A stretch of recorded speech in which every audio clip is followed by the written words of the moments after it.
नमस्कार मित्रों, मैं आपका ज्योतिषीय सलाहकार आचार्य शिवम नोटियाल स्वागत करता हूं पीजे के एस्ट्रो चैनल में। आप अपनी कुंडली का विश्लेषण करवाना चाहते हैं, किसी शुभ के बारे में जानकारी चाहते हैं, कुंडली मिलान करवाना चाहते हैं, रत्न रुद्राक्ष के बारे में जानकारी चाहते हैं, परामर्श चाहते हैं, आप हमसे संपर्क कर सकते हैं। कोई धार्मिक अनुष्ठान करवाना चाहते हैं, ग्रह दोष निवारण के लिए ग्रहों के जप अनुष्ठान इत्यादि करवाना चाहते हैं, आप हमसे संपर्क कर सकते हैं। हमारा मोबाइल नंबर है 9368765394। आज का जो हमने विषय लिया है केतु से विचारणीय विषय। जन्म कुंडली में केतु किन किन चीजों के कारक है। राहु केतु एक ऐसे ग्रह हैं जो वास्तव में नहीं है, इनको छाया ग्रह माना गया है, यह परछाई है।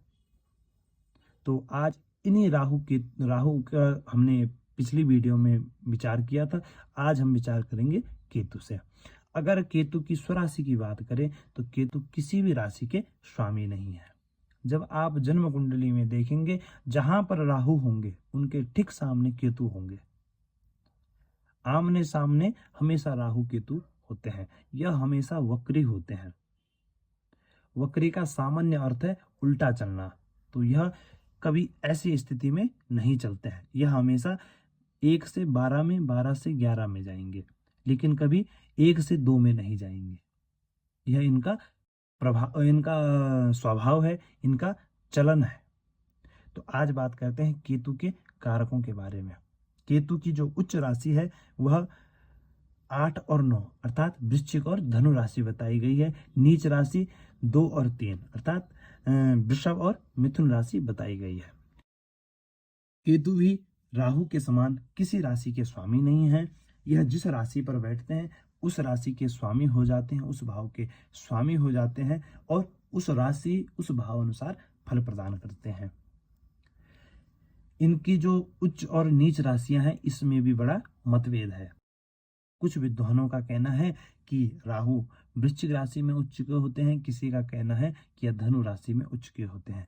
फिर कोई विद्वान कहता है कि वृषभ राशि में या नीच के होते हैं, कोई कहता है मिथुन राशि में नीच के होते हैं। इसका हमें स्पष्ट प्रमाण नहीं प्राप्त होता है कि राहु केतु नीच के होते हैं, उच्च के होते हैं, इनकी स्वराशियां हैं। यह कहीं भी हमें स्पष्ट रूप से हम इसको प्रमाणित नहीं करते हैं, क्योंकि इसमें बड़ा मतभेद है। पराशर आदि ऋषि भी इसमें अपना कुछ भी उन्होंने इस विषय पर नहीं लिखा है। चलिए बात करते हैं केतु के बारे में। केतु एक परछाई ग्रह है, छाया ग्रह है। केतु वैराग्य के कारण है। केतु का संबंध जब बृहस्पति से बन जाए तो व्यक्ति वैरागी बन जाता है। वैरागी क्यों बनता है? व्यक्ति को केतु काटता है। केतु को अगर हम एक नाम दें टर्मिनेटर। व्यक्ति के अंदर केतु किसी चीज को लेकर के संताप पैदा करता है, दुख पैदा करता है, और जब हमें किसी चीज से दुख प्राप्त होता है तो व्यक्ति उस चीज से दूर हो जाता है। केतु तांत्रिक बनाता है। उच्च स्तरीय तांत्रिक भी केतु बनाते हैं।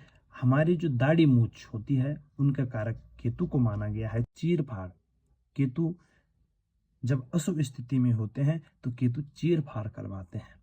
धारदार जितनी भी चीजें हैं, चाकू, अस्त्र शस्त्र, है ना, बाण इत्यादि जो होते थे, इन सब चीजों के कारक क्या है? केतु बताए गए हैं। रिश्तों में एवं शरीरों में काट छाट करने वाले हैं।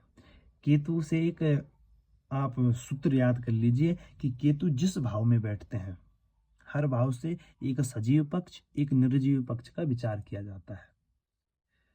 केतु मान लीजिए लग्न में बैठे हैं तो वहां या तो आपको चोट का निशान दे देंगे, या अगर माता के भाव में केतु का संबंध बने तो माता का ऑपरेशन या इससे संबंधित रिश्तों में माता से या दूर कर देंगे।